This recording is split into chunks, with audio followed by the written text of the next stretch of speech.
Et si je vous disais que les hommes qui ont survécu des mois seuls dans la nature la plus brutale de la Terre, sans médecins, sans pharmacie et sans hôpitaux à des centaines de kilomètres à la ronde, ne se contentaient pas de serrer les dents. Ils avaient des médicaments, de vrais médicaments, qui poussaient juste là, sous leurs pieds. Des plantes qui arrêtaient le saignement des blessures au couteau en quelques minutes. Des plantes qui faisaient tomber la fièvre avant qu'elle ne devienne mortelle. Des plantes qui permettaient à vos poumons de fonctionner pendant les hivers glaciaux des montagnes, quand une simple infection pulmonaire pouvait tout arrêter. La plupart des gens voient les hommes des montagnes comme de simples durs à cuire qui ont eu de la chance. Mais la vérité, c'est qu'ils transportaient une pharmacie entière dans leur tête. C'était un savoir transmis par les Amérindiens, par les marchands de fourrure et par des générations de personnes qui avaient appris à la dure ce que la nature sauvage pouvait guérir et ce qu'elle pouvait tuer. Aujourd'hui, je vais vous en présenter 20. Les plantes sur lesquelles les hommes des montagnes comptent énocher pour survivre et que la science moderne confirme discrètement, étude après étude. Restez avec nous, car le numéro 16 de cette liste était utilisé comme un véritable pansement liquide sur la frontière. Il scellait les plaies, tuait l'infection et extrayait les toxines. Tout cela en même temps. Et le numéro 18 est si efficace pour arrêter les saignements qu'il porte le nom d'un guerrier grec qui l'utilisait sur le champ de bataille. Il pousse probablement dans une prairie près de chez vous en ce moment même. Nous allons plonger au cœur des techniques de survie, des connaissances oubliées et de la médecine naturelle que les passionnés de vie sauvage ont toujours connue. Alors, c'est parti. Voici 20 plantes des hommes des montagnes qui vous guérissent instantanément, classées de l'impressionnant à l'absolument légendaire. Top 1. L'hydrasse du Canada, Golden Seal. S'il y avait une plante que les hommes des montagnes traitaient comme de l'or, c'était bien l'hydraste du Canada. Et quand on comprend ce qu'elle fait, on comprend pourquoi. Hydrastis canadensis est l'une des plantes les plus puissantes pour combattre les infections dans la médecine herboriste nord-américaine. Les Amérindiens, y compris les Cherokees et les Iroquois, l'utilisaient pour les plaies infectées, les infections oculaires, les aphties et les maladies digestives. Lorsque les colons européens et les pionniers l'ont découverte, ils l'ont tellement utilisée et pendant si longtemps qu'au début des années 1900, l'hydraste était presque éteinte à l'état sauvage. Pensez-y. Une plante a failli disparaître entièrement parce que les gens la convoitaient désespérément. Alors qu'est-ce qui la rend efficace? La racine contient deux puissants alcaloïdes, la berbérine et l'hydrastine. La berbérine en particulier a été étudiée de manière approfondie et la recherche moderne confirme de véritables effets antimicrobiens contre les bactéries, les champignons et les parasites.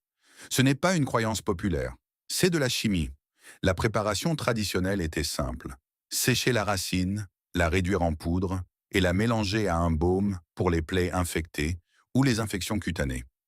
Pour les infections oculaires, une infusion très légère était utilisée comme bain d'œil. Pour les maladies digestives, le genre de mal de ventre atroce qui pouvait vous tuer lors d'une longue expédition hivernale, la racine séchée était infusée en un thé amer. L'hydraste est souvent négligée aujourd'hui car elle est chère et surexploitée. Si vous l'utilisez, achetez-la auprès de sources de culture et non de récoltes sauvages. Mais pour les infections graves et tenaces, loin de toute pharmacie, l'hydraste est la plante pour laquelle les hommes des montagnes auraient troqué de l'argent réel. Considérez-la comme l'antibiotique qui poussait à l'état sauvage dans la forêt bien avant que quiconque n'ait entendu le mot antibiotique. Top 2. Le thé du Labrador. Allez assez loin au nord, au Canada, en Alaska ou dans les hautes zones subalpines, et les forêts changent. Les plantes que vous connaissez disparaissent, mais un petit arbuste aux feuilles coriaces et aux grappes de fleurs blanches est partout. Et les peuples qui vivent dans ces régions nordiques depuis des millénaires le connaissent comme l'un de leurs remèdes les plus essentiels. Le Ledum groenlandicum, ou thé du Labrador, était utilisé par les cultures indigènes du Nord pour les rhumes, les infections respiratoires, les maux de tête, et comme thé réchauffant et revigorant après une exposition à un froid brutal. Les trappeurs et les hommes des montagnes travaillant dans les territoires du Nord l'ont rapidement adopté car, lorsque vous êtes trempé, gelé et que votre poitrine commence à se serrer au premier signe d'une infection pulmonaire, vous avez besoin de quelque chose qui fonctionne. Les feuilles contiennent des composés aromatiques dotés de réelles propriétés antimicrobiennes et anti-inflammatoires. Les études modernes confirment une activité antioxydante et antimicrobienne. Une infusion forte de feuilles séchées, préparée avec soin et sans excès, agit comme un expectorant et un remède respiratoire réchauffant. Voici la partie importante. Le thé du Labrador est puissant et une consommation excessive peut provoquer des vertiges et des maux de tête. Les hommes des montagnes qui connaissaient cette plante l'utilisaient avec respect. Une infusion modérée, pas une décoction forte, prise en petite quantité. C'est l'une de ces plantes qui fonctionnent brillamment lorsqu'elles sont utilisées correctement et qui vous rappelle que naturel ne signifie pas que l'on peut être imprudent. Pour quiconque s'aventure dans la nature sauvage du Nord, connaître le thé du Labrador, c'est comme savoir où se trouve la clinique d'urgence la plus proche, sauf qu'il pousse juste sous vos pieds. Top 3. L'accord odorant Sweet Flag. En voici une dont la plupart des gens n'ont jamais entendu parler, mais quiconque a passé du temps dans les zones humides sauvages a pu la voir sans savoir ce que c'était. L'accord odorant, ou Acorus calamus, pousse dans les marais, au bord des ruisseaux et dans les terrains marécageux. Il ressemble à une grande herbe ou à un parent de la macette, avec une odeur épicée et presque médicinale distinctive lorsqu'on froisse les feuilles. Les tribus amérindiennes de toute l'Amérique du Nord, des cris aux Ojibwés en passant par les nations des plaines, mâchaient la racine pour soulager la douleur, les problèmes digestifs et l'épuisement. Les coureurs de fond la mâchaient pour tenir le coup. Les guerriers l'utilisaient avant la bataille. Les trappeurs qui passaient des jours ou des semaines dans un froid punissant avec peu de nourriture la mâchaient pour rester alerte et continuer à avancer. La racine contient des composés, dont la bêta-acérone et d'autres huiles volatiles, qui ont de réels effets pharmacologiques, notamment des propriétés antinauséeuses, antispasmodiques et stimulantes du système nerveux central. La recherche animale suggère une véritable activité adaptogène et stimulante. Voici l'usage traditionnel: un petit morceau de racine, mâché lentement, calmer un estomac malade presque immédiatement, soulager la douleur et procurer un léger effet stimulant, suffisant pour continuer quand votre corps vous disait d'arrêter. Les hommes des montagnes, lors de longs et brutaux périples, l'utilisaient exactement pour cela. Non pas pour se droguer, mais pour survivre. Le calamus est l'une de ces plantes qui montrent à quel point la médecine traditionnelle était sophistiquée. Ce n'étaient pas des gens qui cueillaient des plantes au hasard par désespoir. Ils travaillaient à partir de siècles de connaissances testées sur ce que chaque racine et chaque feuille faisaient dans le corps. Top 4. Lusnée, Usnea. Laissez-moi vous poser une question.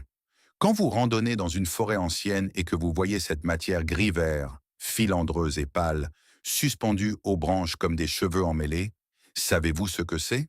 C'est l'usnée, également connu sous le nom de barbe de vieillard. Et c'est peut-être l'antibiotique topique naturel le plus puissant qui pousse à l'état sauvage dans les forêts d'Amérique du Nord. Les espèces d'Usnea contiennent de l'acide usnique, un composé dont l'activité antimicrobienne est documentée.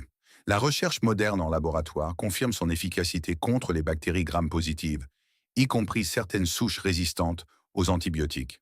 Ce n'est pas de la science marginale obscure. L'acide usnique est étudié sérieusement comme composé antimicrobien depuis des décennies.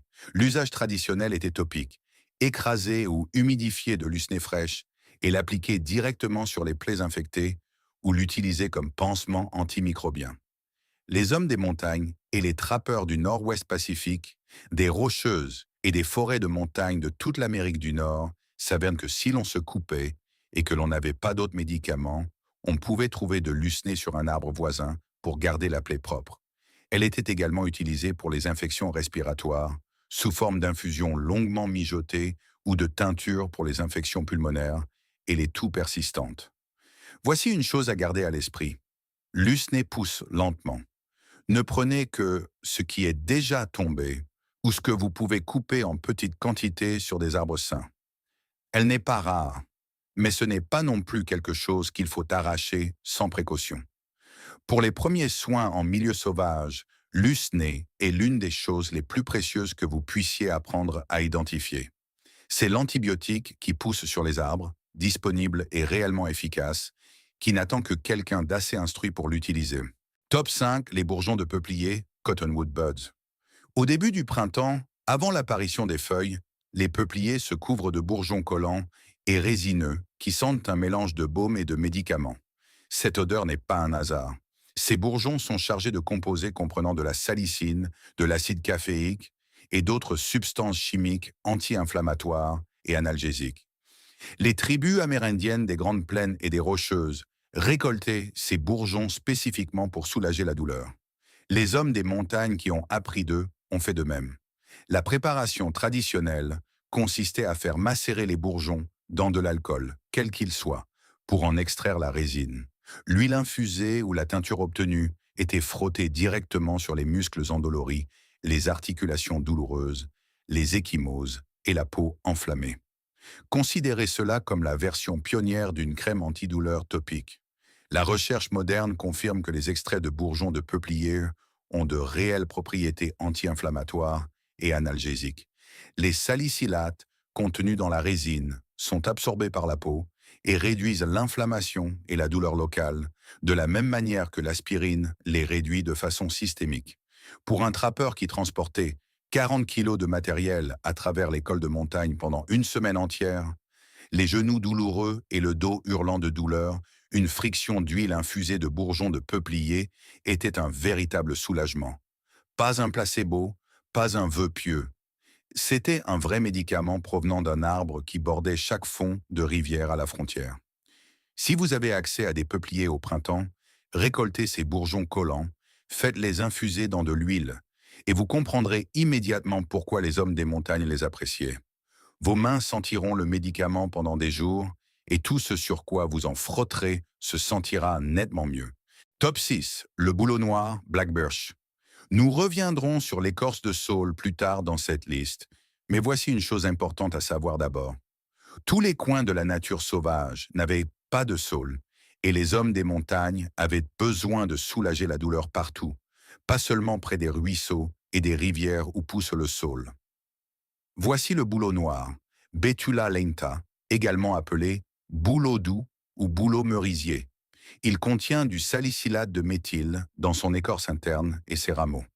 Le salicylate de méthyle est le même composé que celui que l'on trouve dans l'huile de Gualteri, et il est chimiquement très proche de l'aspirine. La concentration dans l'écorce de bouleau noir est si élevée que les rameaux et l'écorce ont réellement le goût et l'odeur de la Gualteri. L'usage traditionnel était simple. Mâcher l'écorce interne ou les rameaux pour la douleur et la fièvre, ou faire une infusion d'écorce pour les maux de tête, l'inflammation et les douleurs profondes des troubles rhumatismaux. Les hommes des montagnes travaillant dans les Appalaches et les régions forestières du Nord, où le saule était rare, comptaient sur le bouleau noir comme analgésique quotidien. Tout comme les pionniers de l'Ouest comptaient sur le saule. Voici ce qui rend le bouleau noir intéressant par rapport au saule. La concentration en salicylate de méthyle est en fait plus élevée, ce qui signifie un effet plus fort en plus petite quantité. Mais comme toutes les plantes contenant des salicylates, il doit être utilisé avec discernement.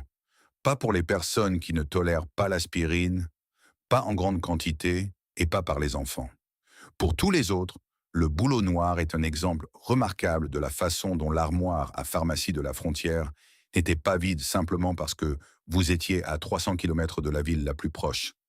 La forêt y pourvoyait. Top 7. L'épilobe, fireweed. Voici une plante que vous avez probablement vue sans jamais y prêter attention. Après un incendie de forêt ou toute perturbation du sol, l'épilobe est souvent la première plante à revenir. De grands épis de fleurs rose magenta éclatantes recouvrent les collines brûlées et les bords de route de couleurs spectaculaires. On l'appelle fireweed, herbe de feu en anglais, parce qu'elle pousse dans le sillage du feu, mais le nom pourrait tout aussi bien être littéral, car les hommes des montagnes l'utilisaient spécifiquement pour traiter les brûlures. L'épilobium angustifolium contient des tanins et des polyphénols, dotés de réelles propriétés anti-inflammatoires et cicatrisantes. Les feuilles étaient utilisées en cataplasme pour les brûlures, les coupures et les inflammations cutanées, écrasées et appliquées directement sur la plaie ou infusées en un thé fort pour baigner la peau enflammée. Pour les problèmes digestifs, les crampes d'estomac ou la diarrhée, le genre de troubles intestinaux qui pouvaient stopper net une partie de chasse, le thé d'épilobe était infusé et bu pour apaiser l'inflammation intestinale. La recherche confirme des effets astringents et anti-inflammatoires conformes à l'usage traditionnel. Il y a une logique profondément poétique dans l'épilobe. La même plante qui se précipite dans un paysage brûlé et endommagé pour commencer à guérir le sol, guérit également la peau brûlée et endommagée. La nature a des schémas comme celui-là si vous apprenez à les voir. Pour quiconque passe du temps à l'extérieur, connaître l'épilobe signifie savoir que vous avez un remède immédiat pour les brûlures mineures et un thé digestif fiable qui pousse sur presque tous les terrains perturbés d'Amérique du Nord. C'est l'état d'esprit de l'homme des montagnes. Chaque plante sert à quelque chose. Il suffit de savoir à quoi. Top 8. Les baies de genièvre, Juniper berry. Le genévrier est partout dans l'ouest. Des arbres rabougris ou des arbustes rampants recouvrent les crêtes sèches et les collines rocheuses, produisant de petites baies bleu-gris qui sont surtout célèbres aujourd'hui pour aromatiser le gin.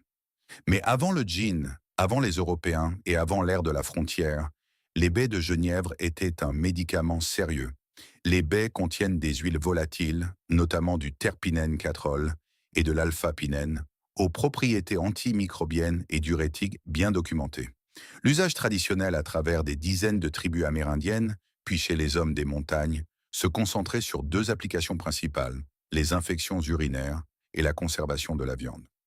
Pour les infections des reins et des voies urinaires, le genre d'infection douloureuse et brûlante qui peut devenir dangereuse si elle n'est pas traitée sur le terrain. Le thé de baie de genièvre était le remède de référence. Les huiles volatiles passent par les reins dans l'urine, exerçant des effets antimicrobiens directs sur les voies urinaires. La phytothérapie moderne utilise toujours le genévrier exactement pour cela. Mais voici l'usage bonus fascinant. Les hommes des montagnes qui emballaient de la viande sur le terrain ont découvert que les baies de genièvre avaient des propriétés conservatrices remarquables. Les mêmes huiles antimicrobiennes qui traitaient les infections urinaires ralentissaient également la décomposition bactérienne de la viande. Emballer le gibier avec du genièvre au camp était à la fois une médecine pratique et une conservation pratique des aliments. Une mise en garde importante, des doses élevées ou une utilisation prolongée de préparations à base de baies de genièvre peuvent irriter les reins. L'approche traditionnelle consiste en une utilisation à court terme pour les infections urinaires actives et non en une prise quotidienne indéfinie. Dans la trousse à pharmacie sauvage, les baies de genièvre sont l'un des outils les plus polyvalents. Médicaments, conservateurs, arômes et ressources de survie, le tout dans une petite baie bleue. Top 9. Les cynorhodons sauvages, Wild Rose Sheep. Les montagnes en hiver étaient brutales. Les hommes participant à de longues expéditions de trappe en décembre et janvier étaient d'aller confronter non seulement au froid et à la faim, mais aussi à quelque chose de plus lent et de plus insidieux, l'épuisement progressif des vitamines que les aliments frais fournissent normalement. Le scorbut, ou carence en vitamine C, était un danger réel lors des longues opérations hivernales. Les cynorhodons sauvages sont l'une des sources de vitamine C les plus concentrées de la nature. Les petits fruits rouges en forme de ballons de rugby qui persistent comme sur les églantiers tout l'hiver contiennent considérablement plus de vitamine C que les oranges. Et contrairement aux agrumes, ils sont disponibles en montagne quand il y a de la neige au sol et que rien d'autre ne pousse. Les hommes des montagnes et les Amérindiens récoltaient les cynorhodons tout au long de l'hiver, les mangeant crus, les séchant pour le thé ou les écrasant dans la nourriture. Une poignée quotidienne de cynorhodons pouvait prévenir totalement le scorbut. Mais les cynorhodons n'étaient pas seulement un supplément vitaminique. L'usage traditionnel les incluait pour les rhumes et la grippe, en infusant un thé fort pour soutenir la fonction immunitaire pendant la maladie. La recherche moderne confirme des propriétés immunomodulatrices et anti-inflammatoires au-delà de la simple teneur en vitamine C. Voici un détail pratique à connaître. Les poils fins à l'intérieur des cynorhodons sont irritants. Ils sont d'ailleurs utilisés dans le poêle à gratter. Lorsque vous utilisez des cynorhodons pour le thé, utilisez soit des fruits entiers séchés, soit filtrés soigneusement à travers une étamine. La chair et la peau sont les parties précieuses. L'églantier sauvage pousse dans les zones perturbées, le long des lisières de forêt et dans les prairies de montagne à travers pratiquement toute l'Amérique du Nord. En hiver, quand les feuilles sont tombées et que la neige recouvre le sol, ces baies rouges sont toujours là. Des balises rouges de vitamine C qui attendent de vous garder en bonne santé jusqu'au printemps. Top 10, les pousses d'épinette. Spruce tips. Si vous étiez au plus profond d'une forêt boréale au début du printemps, entouré d'épinettes et à des semaines de la civilisation, avec votre corps commençant à montrer des signes de carence vitaminique, l'aide était littéralement juste devant vous. La nouvelle croissance verlime éclatante à l'extrémité des branches d'épinettes au printemps est l'un des aliments sauvages les plus riches en vitamines disponibles. Les pousses d'épinette contiennent non seulement de la vitamine C dans des concentrations qui surpassent la plupart des agrumes, mais aussi de la vitamine A et plusieurs composés antioxydants. Les peuples autochtones des forêts du Nord les utilisaient régulièrement, et les marchands de fourrures et trappeurs qui ont appris cette pratique sont restés en meilleure santé pendant les longues saisons sauvages que ceux qui ne l'ont pas fait. L'utilisation la plus simple consistait à manger les pousses fraîches directement. Elles ont une saveur vive, citronnée et résineuse qui est en fait assez agréable. Elles pouvaient être infusées en thé, fermentées en une bière d'épinette connue pour prévenir le scorbut, ou séchées pour un usage ultérieur. Les cris des bois, les Dénèzes et de nombreux autres peuples du Nord utilisaient également des préparations à base de pousses d'épinette pour la toux et les infections respiratoires. Les mêmes de propriétés antimicrobiennes de la résine, qui protègent l'arbre, sont au moins partiellement actives dans le thé. Voici la beauté des pousses d'épinette comme médicament. Elles apparaissent exactement quand vous en avez le plus besoin. Au début du printemps, après un long hiver avec peu de nourriture fraîche, c'est comme si la forêt avait intégré un bouton de réinitialisation saisonnier. Juste au moment où l'épuisement vitaminique s'installerait, les arbres vous offrent le remède. Les hommes des montagnes qui comprenaient cela ne se contentaient pas de survivre dans la nature. Ils y prospéraient. Top 11. La prêle horsetaille. La prêle a un aspect préhistorique parce qu'elle l'est fondamentalement. Les espèces d'Echisetum sont des fossiles vivants, parents de plantes qui poussaient il y a 300 millions d'années. Et elles ont survécu aussi longtemps parce qu'elles ont quelque chose que la plupart des plantes n'ont pas. Une teneur exceptionnellement élevée en silice. Et la silice, il s'avère, est essentielle pour la réparation des tissus. Les hommes des montagnes utilisaient la prêle principalement pour deux choses: arrêter les saignements et accélérer la guérison des blessures osseuses et des tissus conjonctifs. La teneur élevée en silice soutient la synthèse du collagène et la formation des tissus. La recherche moderne confirme qu'un apport adéquat en silicium est associé à une amélioration de la densité osseuse et de la guérison des tissus conjonctifs. La préparation traditionnelle consistait à faire une infusion forte à partir des parties aériennes séchées et soit à la boire pour le soutien interne des tissus, soit à appliquer l'infusion directement sur les plaies comme un lavage aux propriétés astringentes et hémostatiques légères. Voici la limite à connaître. Le thé de prêle contient également une enzyme appelée thiaminase, qui détruit la vitamine B1 si elle est consommée en grande quantité sur de longues périodes. La chaleur inactive l'enzyme, donc l'utilisation d'un thé correctement séché et suffisamment infusé évite le problème. L'approche de l'homme des montagnes, utiliser ce dont on a besoin quand on en a besoin, et non en boire quotidiennement pour toujours, est exactement ce qu'il faut pour les blessures osseuses, les entorses et les dommages aux tissus mous sur le terrain. La prêle offrait quelque chose que les autres plantes n'offraient pas: un soutien nutritionnel direct pour les matériaux réels que votre corps utilise pour se reconstruire.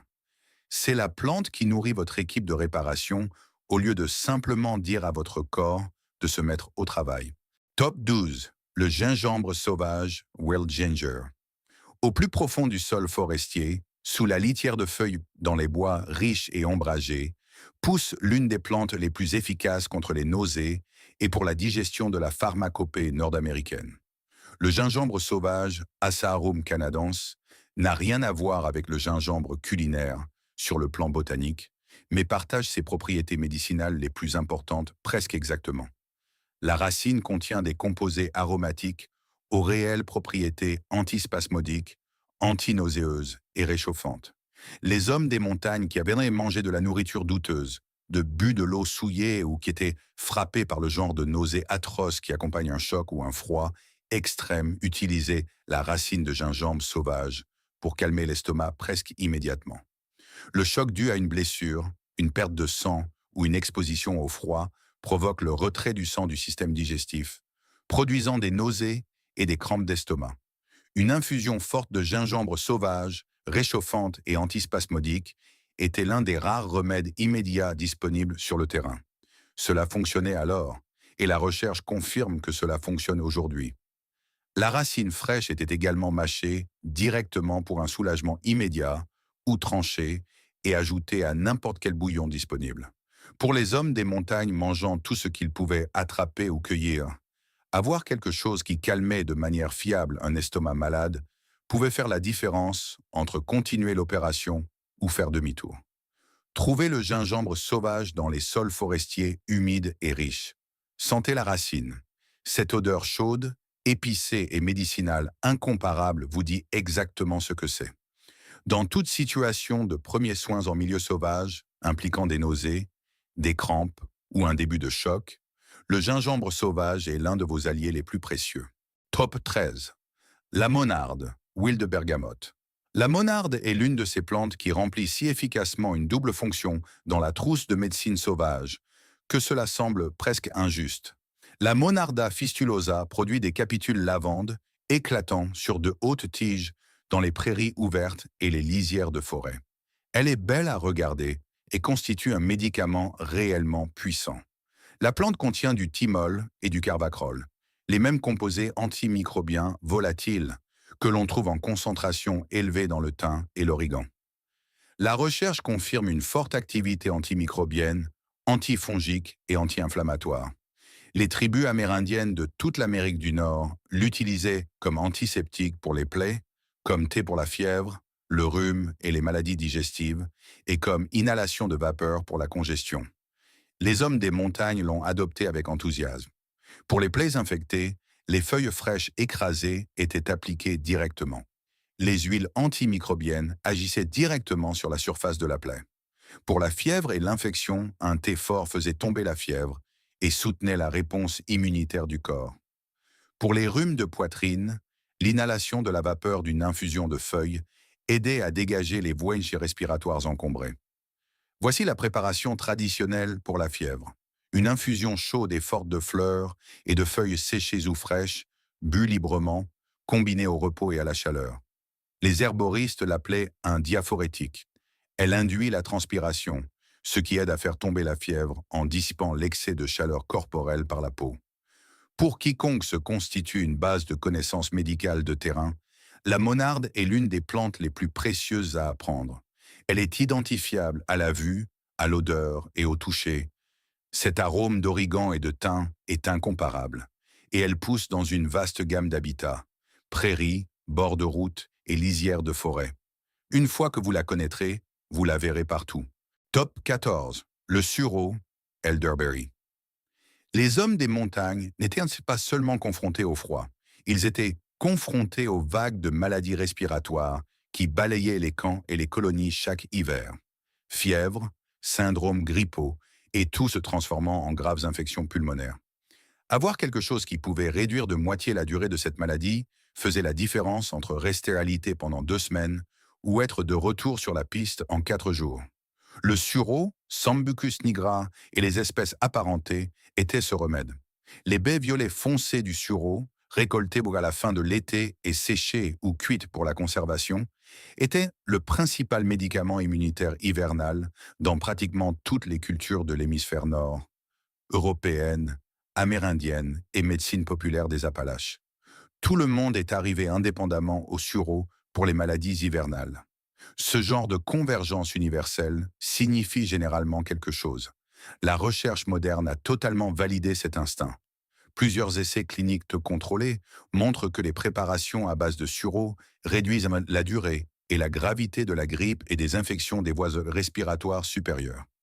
Les composés actifs d'anthocyanes ont de réelles propriétés antivirales et stimulent également la réponse immunitaire. La préparation traditionnelle était simple. Du sirop de sureau fait en faisant mijoter les baies avec de l'eau et du miel, ou un thé de baies séché dès les premiers signes de fièvre, de frissons ou de maladies respiratoires. Buvez-en fréquemment et généreusement. Une note de sécurité importante. Les baies de sureau cru, et surtout les feuilles, l'écorce et les graines, peuvent contenir des composés provoquant des nausées et des vomissements. Faites toujours cuire les baies d'abord. Les préparations traditionnelles impliquent un mijotage, ce qui neutralise ces composés. C'est un autre cas où la tradition des hommes des montagnes consistant à bien connaître la plante n'était pas seulement utile, elle était essentielle. Le sureau est le médicament de survie hivernale qui fonctionne. Top 15, le bouillon blanc, Mullin. Si vous avez passé du temps en montagne et que vous avez eu affaire à l'air froid et sec qui endommage vos poumons, ce genre d'air rude de haute altitude qui rend chaque respiration douloureuse, vous devez connaître le bouillon blanc. Cette grande plante aux feuilles argentées duveteuses et à l'épi de fleurs jaunes qui pousse dans les terrains vagues, et les zones brûlées et les bords de route et le Verbascum thapsus. Et c'est le médicament pulmonaire des gens de la montagne depuis des siècles. Les hommes des montagnes travaillant en altitude dans l'air froid, confrontés aux infections pulmonaires, aux bronchites et à la toux chronique causée par la respiration de la fumée dans les camps d'hiver, se tournaient vers le bouillon blanc. Les feuilles contiennent des saponines qui agissent comme expectorants, vous aidant à expulser le mucus congestionné au plus profond des poumons au lieu de le laisser stagner et s'infecter. Les hommes des montagnes infusaient le thé de feuilles de bouillon blanc, soigneusement filtré à travers un tissu pour enlever les poils fins des feuilles, et dans certaines traditions, fumaient avec précaution les feuilles séchées pour un soulagement bronchique direct. Les fleurs infusées dans de l'huile tiède étaient utilisées spécifiquement pour les infections de l'oreille, versées dans le conduit auditif pour réduire la douleur et combattre l'infection. Cet usage à lui seul a rendu le bouillon blanc précieux pour les voyageurs en milieu sauvage, loin de toute clinique. Voici la distinction importante. Le bouillon blanc ne supprime pas la toux comme le font les sirops commerciaux. Il rend votre toux plus productive, aidant vos poumons à éliminer réellement l'infection au lieu de simplement faire taire le symptôme. C'est de la vraie guérison, pas de la gestion de symptômes. Pour les poumons de montagne sollicités par l'altitude, le froid, la fumée et l'effort physique, le bouillon blanc pousse toujours à l'état sauvage partout, fonctionnant toujours comme il le fait depuis des siècles. Top 16. La résine de pin, pin raisin. C'est celle que je vous ai promise au début, et elle mérite tout l'engouement qu'elle suscite. Chaque pin, épinette et sapin de la forêt produit de la résine. Cette substance collante, ambrée et intensément parfumée, qui s'écoule lorsque l'écorce est endommagée. L'arbre la produit pour sceller ses propres blessures et combattre l'infection. Les hommes des montagnes ont compris que les mêmes propriétés qui protègent l'arbre protègent également les blessures humaines. La résine de pin était le pansement liquide de la frontière. Chauffée jusqu'à devenir malléable et appliquée sur une plaie, elle durcissait en un seau antimicrobien protecteur qui empêchait la saleté et les bactéries d'entrer. La résine contient des terpènes, principalement de l'alpha et du bêta-pinène, à l'activité antimicrobienne documentée. La recherche confirme que les préparations à base de résine de pin combattent les bactéries, y compris certaines souches résistantes. Mais voici ce qui rendait la résine de pin vraiment remarquable comme médecine sauvage. Ce n'était pas seulement un seau. L'usage traditionnel, confirmé par les investigations modernes, montre que la résine chaude appliquée sur les plaies infectées extrait réellement les toxines et les matières infectieuses des tissus, agissant comme un cataplasme tout en scellant simultanément la surface de la plaie. Scellement antimicrobien et extraction, le tout dans un seul matériau. Les hommes des montagnes l'appliquaient sur les plaies infectées, les coupures profondes et même les abcès dentaires où l'infection s'accumulait sous les tissus. Réchauffez-la avec la chaleur du corps ou brièvement près d'un feu, appliquez-la soigneusement sur la plaie, laissez-la refroidir et durcir, et vous avez un pansement antimicrobien protecteur qui reste en place et agit toute la nuit. De toutes les plantes de cette liste, la résine de pin est peut-être la plus immédiatement accessible à quiconque passe du temps dans la nature boisée. Il y a un pin à portée de main de presque tous les sentiers d'Amérique du Nord, et chacun d'eux produit du médicament en ce moment même et continuera de le faire longtemps après notre départ. Top 17. L'écorce de saule Willowbark. Voici une histoire qui illustre parfaitement la relation complexe entre la médecine traditionnelle par les plantes et les produits pharmaceutiques modernes. En 1897, des biochimistes ont synthétisé l'aspirine, l'acide acétylsalicylique, et l'ont vendu comme un nouvel analgésique révolutionnaire. En quelques décennies, c'est devenu le médicament le plus utilisé au monde. Mais voici ce que les communiqués de presse n'ont pas souligné. L'acide salicylique était utilisé pour soulager la douleur, la fièvre et l'inflammation depuis des milliers d'années, avant que quiconque chez Bayer ne synthétise quoi que ce soit. Il se trouvait dans l'écorce de saule. Les espèces de salix poussant le long de chaque ruisseau et rivière du monde tempéré étaient l'aspirine de l'homme des montagnes, du guérisseur amérindien, du médecin médiéval et du médecin de la Grèce antique. Les hommes des montagnes sur la piste mâchaient de l'écorce de saule ou l'infusaient en un thé fort pour les maux de tête, les douleurs articulaires et l'inflammation douloureuse profonde résultant de mois de travail physique punissant dans des conditions difficiles. Cela fonctionnait alors et cela fonctionne aujourd'hui. La chimie est la même. Voici la différence subtile mais importante entre l'écorce de saule et l'aspirine synthétique. L'écorce naturelle ne contient pas d'acide acétylsalicylique isolé. Elle contient de la salicine plus des dizaines d'autres composés qui tamponnent et modifient l'effet. Beaucoup de personnes qui souffrent d'irritation gastrique avec l'aspirine synthétique trouvent l'écorce de saule bien plus tolérable. La plante entière s'avérant une fois de plus équilibrée que le composé isolé. Pour quiconque est confronté à la fièvre, à la douleur ou à l'inflammation dans la nature, et le saule pousse le long de pratiquement tous les cours d'eau du continent, l'aspirine originale est juste là, poussant librement, à l'état sauvage et fonctionnant exactement comme elle l'a toujours fait. Top 18. L'Achillée millefeuilleux yarrow. Nous arrivons maintenant aux entrées les plus spectaculaires de cette liste, et celle-ci mérite entièrement sa réputation. Si vous vous coupiez à la frontière, une vraie coupure, lors d'un combat au couteau, d'une attaque d'animal ou d'un accident de scie ou de hache, vous aviez besoin de quelque chose qui arrête le saignement rapidement. Pas éventuellement, pas après avoir infusé un thé et attendu, mais maintenant. L'Achillée millefeuille, Achillea millefolium, porte le nom d'Achille, le héros grec qu'il aurait utilisé pour soigner les blessures de ses soldats sur le champ de bataille. Ce nom a 2500 ans. La réputation est plus ancienne encore. L'achillée contient des alcaloïdes, dont l'achilléine, qui ont des propriétés hémostatiques documentées. Ils raccourcissent réellement le temps de saignement et favorisent la coagulation. Les hommes des montagnes appliquaient la plante fraîche ou séchée directement dans les plaies pour arrêter le saignement. Les Amérindiens l'utilisaient de la même manière. Les soldats l'ont utilisé sur les champs de bataille à toutes les époques. Mais l'achillée n'est pas seulement un anti-hémorragique, elle est aussi anti-inflammatoire, antimicrobienne et, lorsqu'elle est infusée en thé chaud, un puissant diaphorétique qui fait tomber les fièvres. Les parties aériennes de la plante, y compris les feuilles plumeuses et les grappes de fleurs à sommet plat, sont toutes médicinales. Pour un usage sur le terrain, trouvez de l'achillée. Elle pousse dans les prairies, les bords de route et les terrains perturbés dans pratiquement toute l'Amérique du Nord et l'Europe. Écrasez les feuilles et les fleurs fraîches et appliquez-les directement et fermement sur une plaie qui saigne. Le saignement ralentit, généralement en quelques minutes, puis utilisez la même plante pour faire un thé pour la fièvre qui pourrait suivre une blessure. L'achillée est la plante que les hommes des montagnes ne pouvaient littéralement pas se permettre de ne pas connaître. Dans un monde de couteaux, de haches et d'animaux qui mordent, avoir quelque chose qui arrête le sang rapidement n'était pas un luxe. C'était la survie. Top 19. La menthe sauvage, der Wildement.